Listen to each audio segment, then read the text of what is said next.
इस प्रदेश के अंदर में कानून व्यवस्था भी अच्छी नहीं होगी, ठीक नहीं होगी, लोग भयभीत रहेंगे, तो फिर कोई भी व्यक्ति पूंजी निवेश नहीं करेगा। झारखंड, जिसको मुख्यमंत्री जी का स्थापना दिवस के दिन मैंने देखा कि उन्होंने 2050 तक विकसित झारखंड का लक्ष्य रखा है, लेकिन वो लक्ष्य को हम प्राप्त करने के लिए ये जो हमारी बुनियादी चीज़ें हैं, कानून व्यवस्था ठीक ठाक हो, उसके लिए सरकार को जीरो टॉलरेंस पर काम करना चाहिए। उसमें कोई भेदभाव नहीं होना चाहिए, कोई पक्षपात कहीं भी नहीं होना चाहिए। आज अच्छा नहीं लग रहा है, लेकिन मुझे जगह जगह से जानकारियां मिलती है, आज पदाधिकारी गण ऑफिस में पिक एंड चूज करके लोगों के साथ लोग मिला करते हैं, जिलों में भी। मैं कहता हूं कि भाई वहां अगर कोई डीसी हो, कोई एसपी हो, थानेदार हो, अगर आम पब्लिक से अधिक लोगों से नहीं मिलेंगे तो अच्छी सूचनाएं नहीं मिलेंगे, अच्छे प्रकार से काम नहीं कर पाएगा। स्वास्थ्य के दृष्टिकोण से भी हम देखते हैं तो झारखंड में कुपोषण क्या है, मैं उसकी यहाँ चर्चा नहीं कर रहा हूँ, लेकिन मैं इतना जरूर कहूँगा कि आज जिस प्रकार के स्वास्थ्य का होना चाहिए वो आज दिखता नहीं है। तो हम सरकार से फिर से मैं ये भी आग्रह करूँगा कि भाई हमें इस पर पूरी ताकत लगानी चाहिए कि भाई हमें अब झारखंड के बच्चों को अच्छी शिक्षा, क्वालिटी शिक्षा, एजुकेशन हमें देना, इस पर हम सबको चिंता करना चाहिए, और उसमें विशेष रूप से सरकार का ये दायित्व बनता है कि आज भी हम देखेंगे कि हमारे बच्चे अच्छी शिक्षा प्राप्त नहीं कर पाते। उसका कई कारण है कि हमें उन कारणों को दूर करना। कानून व्यवस्था है, शिक्षा है, स्वास्थ्य है, सड़क है, बिजली है, पानी है, ये जो बुनियादी चीज़ें हैं, हमें इन बुनियादी चीज़ों पर जोर डालना चाहिए, इस पर पूरी ताकत लगानी चाहिए। और इसके लिए मैं कहूँगा कि सिर्फ सरकार ही ये कर सकती, ऐसा नहीं, इसके लिए जनता का भी सहयोग, लेकिन जनता का सहयोग सरकार को लेना होता है, सरकार को लेना चाहिए। मंच पर उपस्थित राज्य के महामहिम राज्यपाल महोदय आदरणीय श्री संतोष गंगवार जी, विधानसभा के अध्यक्ष श्री रविंद्रनाथ महतो जी, राज्य के मुख्यमंत्री श्री हेमंत सोरेन जी, राज्य के संसदीय कार्य मंत्री श्री राधाकृष्ण किशोर जी, विरोधी दल के मुख्य सचेतक श्री नवीन जायसवाल जी, और आज उत्कृष्ट विधायक से सम्मानित किए गए श्री राज सिन्हा जी, और विधानसभा के सचिव श्री मनिक लाल जी, और आज वीर शहीद परिवार के भी यहाँ लोग उपस्थित हैं। यहाँ पर उपस्थित मंत्रीगण, विधायकगण, सांसदगण, पूर्व विधायकगण, और यहाँ उपस्थित बहनों और भाइयों, प्रेस के साथियों, सबसे पहले तो आज 25 वर्ष का झारखंड, ऐसा लगता है कि मानो हम खुद अपने आप को 25 वर्ष के हो गए, ऐसा लग रहा है। चूँकि ये 25 वर्ष की यात्रा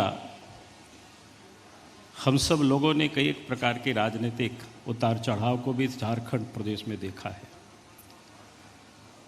और मैं ये कहूँगा कि 25 साल की यात्रा में जो सबसे पहले झारखंड आंदोलन के पीछे का एक तथ्य था कि भाई हमें सत्ता में पर्याप्त भागीदारी मिले, और ये काम 15 नवंबर 2000 को, यानी हम कहें कि उस समय देश की एनडीए सरकार थी और देश के प्रधानमंत्री श्रद्धेय अटल बिहारी वाजपेयी जी थे, उस काम को उस समय उन्होंने पूरा किया।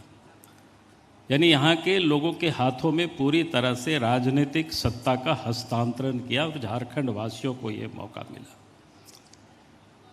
और अब मैं ये कहता हूँ, जिसको अध्यक्ष जी ने कहा कि मैं इसलिए विशेष नहीं कहना चाहूँगा कि, लेकिन मैं इतना जरूर कहूँगा कि जिस ओर उन्होंने इंगित किया कि भाई हमें अब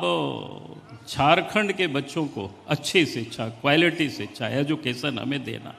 इस पर हम सबको चिंता करना चाहिए, और उसमें विशेष रूप से सरकार का ये दायित्व बनता है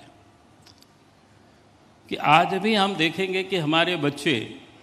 अच्छी शिक्षा प्राप्त नहीं कर पाते हैं। उसका कई कारण है कि हमें उन कारणों को दूर करना, और गरीब से गरीब व्यक्ति भी उनके योग्यता के हिसाब से शिक्षा प्राप्त करने के उनको अवसर मिले, ऐसी व्यवस्था अब झारखंड में हमें खड़ा करना होगा। मैं इसलिए इस बात को कह रहा हूँ, अगर हम उस क्षेत्र में हम पूंजी निवेश करते हैं, यानी अधिक पैसे हम लगाते हैं, तो आने वाले कल की झारखंड के निर्माण का एक मजबूत नींव बनेगा, और ये आज जरूरत है। उसके साथ साथ स्वास्थ्य के क्षेत्र का भी चर्चा अध्यक्ष महोदय ने किया, लेकिन आज स्वास्थ्य के दृष्टिकोण से भी हम देखते हैं तो झारखंड में कुपोषण क्या है, मैं उसकी यहाँ चर्चा नहीं कर रहा हूँ, लेकिन मैं इतना जरूर कहूँगा कि आज जिस प्रकार के स्वास्थ्य का होना चाहिए वो आज दिखता नहीं है। तो हम सरकार से फिर से मैं ये भी आग्रह करूँगा कि भाई हमें इस पर पूरी ताकत लगानी चाहिए,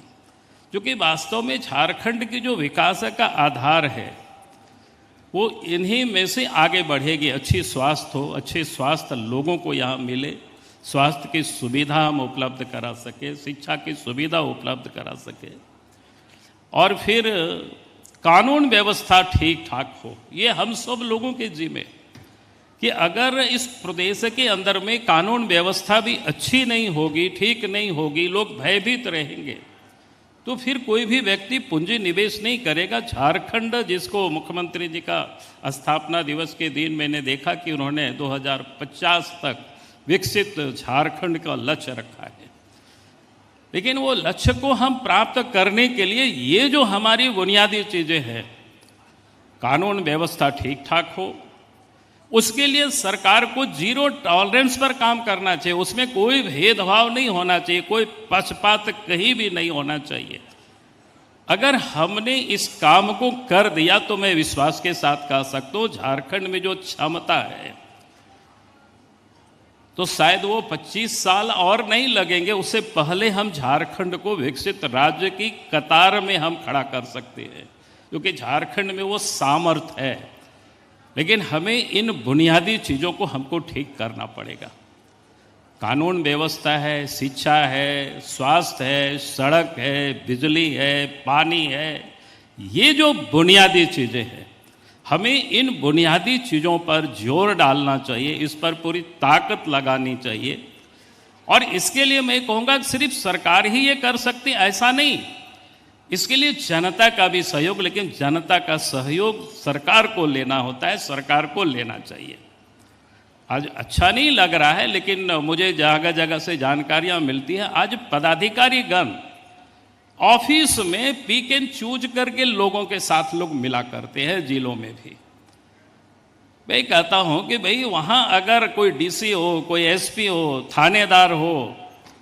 अगर आम पब्लिक से अधिक लोगों से नहीं मिलेंगे तो अच्छी सूचनाएं नहीं मिलेंगे, अच्छे प्रकार से काम नहीं कर पाएगा। तो इसीलिए मैं कह रहा हूँ ये जो 25 साल का झारखंड हुआ है,